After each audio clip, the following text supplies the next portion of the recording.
भाग 4। Singhania group of industries किसी पर एहसान नहीं करता, बिजनेस करता है। इतना कहते हुए राजवीर अंदर आता है और एक पैर को दूसरे पैर के ऊपर चढ़ाकर उनके बगल के सोफे पर बैठ जाता है। मिस्टर व्यास जो पास में ही बैठे थे, उनके माथे पर पसीने की बूंदें दिखने लगी। ऐसा लग रहा था मानो उनकी जुबान जम गई हो। उनके हलक से कोई आवाज नहीं निकल पा रही थी।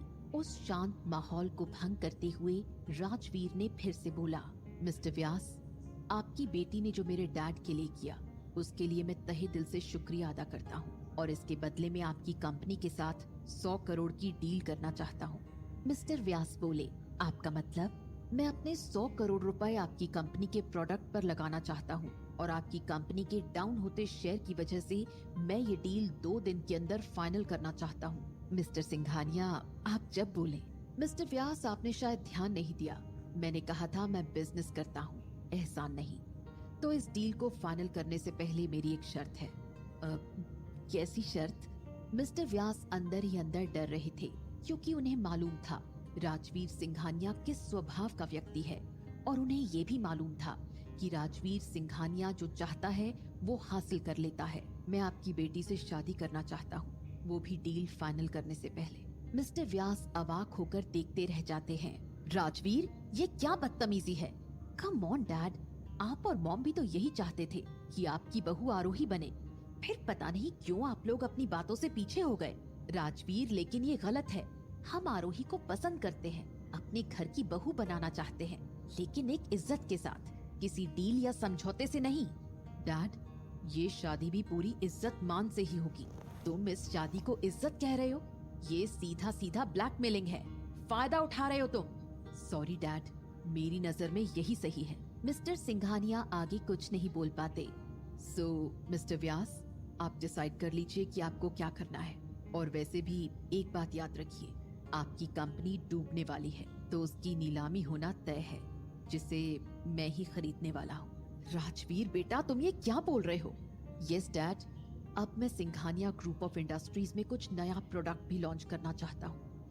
मैं अपनी कंपनी को इंटरनेशनल लेवल तक लेकर जाना चाहता हूँ, वो भी टॉप पर। ठीक है राजवीर, हम तुम्हारे और आरोही के रिश्ते के लिए तैयार हैं, लेकिन ये शादी इतनी जल्दी नहीं। तुम्हारी माँ के भी कुछ सपने हैं शादी को लेकर। 2 दिन के अंदर कुछ नहीं हो पाएगा। मिस्टर व्यास, आप आराम से घर जाइए, अपनी पत्नी अपनी बेटी से बात कीजिए और मुझे कल सुबह तक जवाब दीजिए, क्योंकि कल शाम को मेरी एंगेजमेंट पार्टी रहेगी और परसों शादी। मिस्टर सिंघानिया, इतनी जल्दी सारी तैयारियां कैसे हो पाएंगी? आप उसकी चिंता मत कीजिए, सारे अरेंजमेंट हमारी तरफ से होंगे। तो फिर मैं चलता हूँ, कल सुबह 10 बजे तक आपका जवाब आ जाना चाहिए। Good bye. मिस्टर व्यास अपने घर लौटते हैं। अरे, आपने आने में इतनी देर कर दी। हाँ, आज मुझे थोड़ी देर हो गई। क्या बात है? आपकी तबीयत तो ठीक है? हाँ, थोड़ा पानी चाहिए। लीजिए पानी। क्या बात है, बताइए तो सही। इतने में मिस्टर व्यास की आंखों से आंसू गिरने लगते हैं। वो हर बात मीरा जी को बताते हैं, कंपनी के डूबने से लेकर राजवीर की शर्त तक सारी बातें वो मीरा को बताते हैं। इतना सुनते ही मीरा जी सख्ते में आ जाती हैं और साथ ही साथ आरोही भी ये सारी बातें सुन लेती है। वो चुपचाप कमरे में चली जाती है और रोने लगती है। आज जैसे उसके आंसू रुकना ही नहीं चाहते हो। वो अपनी किस्मत को कोसती है कि कितनी बुरी है वो, जिसकी वजह से आज उसके माँ पापा मुसीबत में हैं और वो कुछ भी सही नहीं कर पा रही। ऐसे ही रोते रोते उसकी आंख लग गई और वो सो गई। अगली सुबह सबके लिए भारी थी। जहाँ सिंघानिया मैंशन में टेंशन का माहौल था, वहीं मिस्टर व्यास का घर दर्द से भरा हुआ था और इन सब से बेफिक्र राजवीर सिंघानिया अपनी नींद के आगोश में था। वो अपना मॉर्निंग रूटीन खत्म करके डाइनिंग टेबल पर बैठा ब्रेकफास्ट कर रहा था। तभी मिसेस सिंघानिया गुस्से में आई। राजवीर, मैं ये क्या सुन रही हूँ? रात दिन पैसा पैसा करते हुए तुम रिश्ते भी पैसे से ही खरीदने लगे हो। इस पर काव्या, उसकी बहन, बोली, वो सब तो ठीक है ब्रदर, लेकिन लड़की कोई हाई प्रोफाइल होती। सुना है अनाथ है। तभी राजवीर अपने नौकर सोहन पर गुस्सा निकालने लगा। सोहन, मेरा जूस कहाँ है? मुझे देर हो रही है, जल्दी करो। राजवीर बेटा, मैं तुमसे कुछ पूछ रही हूँ। आखिर तुम किसी की जिंदगी के साथ कैसे खेल सकते हो? किसने तुम्हें हक दिया? मॉम प्लीज, आपको नहीं पता इस डील से ब्रदर को कितना प्रॉफिट होने वाला है, और साथ ही मिस्टर व्यास की तो लॉटरी लग गई समझो। काव्या, तुमने तो पैसे के चक्कर में अपना घर बर्बाद कर ही दिया है, अब अपने भाई को भी बर्बाद कर रही हो। प्लीज मॉम प्लीज, मैंने अपनी जिंदगी बर्बाद होने से बचा ली, उस नकारे के पास था ही क्या। शादी करने से पहले तो तुझे बड़ा प्यार था, लव मैरिज की थी तुम दोनों ने, हमने जबरदस्ती नहीं करवाई थी। हाँ तो ठीक है ना, मैं जब समझी तब अलग हो गई। काव्या, आज 10 बजे मीटिंग है, तुम उसे अटेंड कर लेना, मुझे कोई और मीटिंग अटेंड करनी है। ओके ब्रदर, मैं टाइम से पहुंच जाऊंगी। दैट्स गुड, मैं निकलता हूँ। राजवीर बेटा, मुझे बात करनी है तुमसे। माँ, आज शाम की एंगेजमेंट पार्टी की तैयारी करिए, समय बहुत कम बचा है। कुछ भी समझ नहीं आ रहा है, राजवीर को कैसे समझाए। तभी उन्हें राजवीर की दादी का ख्याल आता है, जिसकी बात राजवीर कभी नहीं टालता, लेकिन इस समय वो तीर्थ यात्रा पर गई हुई थी। मिसेस सिंघानिया उन्हें कॉल करती हैं। कॉल पर ही सारी बातें बताकर वापस आने के लिए कहती हैं। माँ, एक आप ही हैं जो राजवीर को रोक सकती हैं, जल्दी आइए, नहीं तो देर हो जाएगी।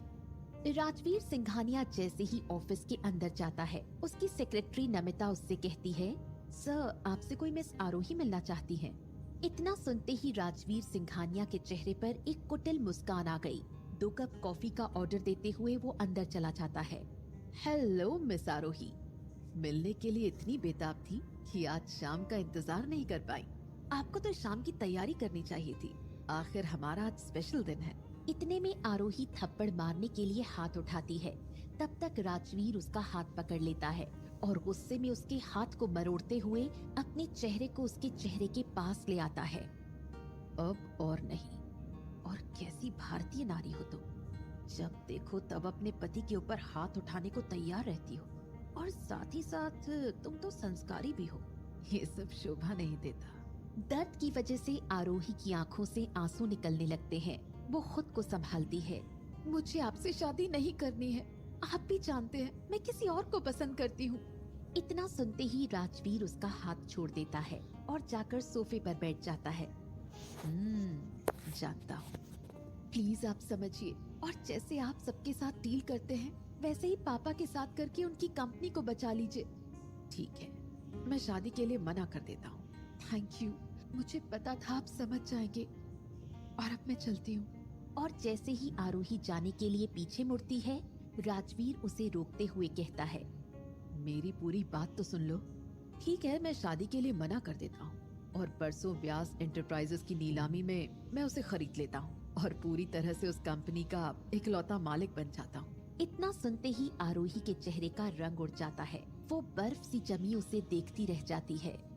चलो एक मौका और देता हूँ, आज 10 बजे मिस्टर व्यास के साथ मेरी मीटिंग है, उस मीटिंग में जो भी फैसला होगा आखिरी होगा। इतना कहते हुए वो ऑफिस से बाहर चला जाता है और आरोही बिना कुछ बोले उसे देखती रहती है। इधर मिस्टर व्यास अपने रूम में परेशानी से इधर उधर टहल रहे थे। तभी मिसेस व्यास आकर कहती हैं, कोई तो उपाय होगा, इस तरह से हाथ पे हाथ रखकर बैठने से कुछ नहीं होगा। मैंने सब सोच लिया है, मैं आरोही की जिंदगी के साथ नहीं खेल सकता, चाहे मेरी कंपनी नीलाम क्यों ना हो जाए। मुझे आप पर पूरा भरोसा है, आप जो भी करेंगे सही करेंगे। तभी उन्हें बाहर से कुछ आवाजें सुनाई देती है।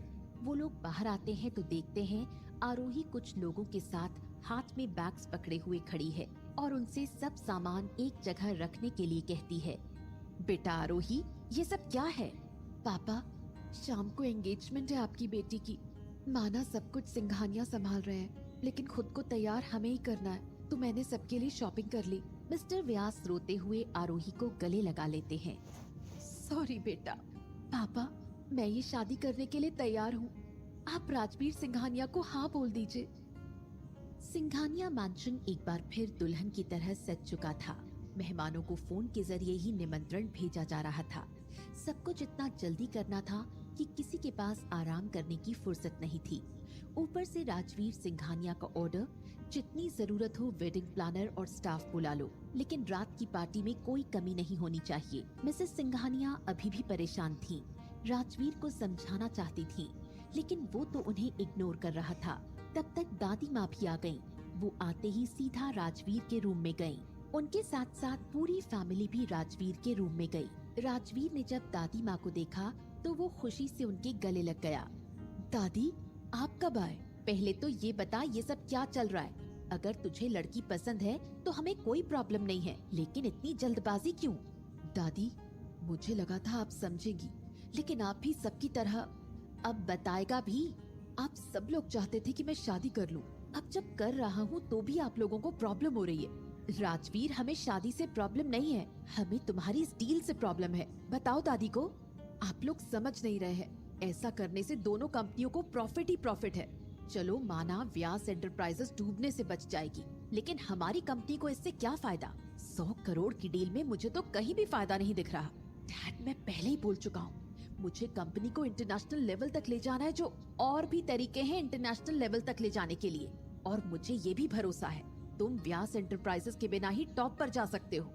आप लोगों को 2 दिन बाद पता चल जाएगा जैसे ही ये डील साइन होगी। लेकिन इन सब में आरोही का क्या फायदा है? उस बच्ची को क्यों सजा दे रहा है? इसका फायदा भी उसे पता चल जाएगा। आखिर मिसेस राजवीर सिंघानिया का टैग लगना ही खुद का सबसे बड़ा फायदा है। Rajveer, mom please, no more discussion. Guest के आने का टाइम हो चुका है। आप लोग भी तैयार हो जाइए और मेरे ससुराल वालों के स्वागत की तैयारी कीजिए। मिसेस सिंघानिया कुछ बोलती, लेकिन दादी माँ उन्हें रोक देती हैं। उससे कुछ भी कहने का कोई फायदा नहीं है, इतना कहूंगी। वो जो करेगा उसमें सबका फायदा है। उस लड़की के साथ भी कुछ गलत नहीं होगा, भरोसा रखो अपने बेटे पर। शाम के समय मेहमानों का आना शुरू हो गया था, जिसमें टॉप क्लास के बिजनेसमैन, सेलिब्रिटीज आदि सब थे।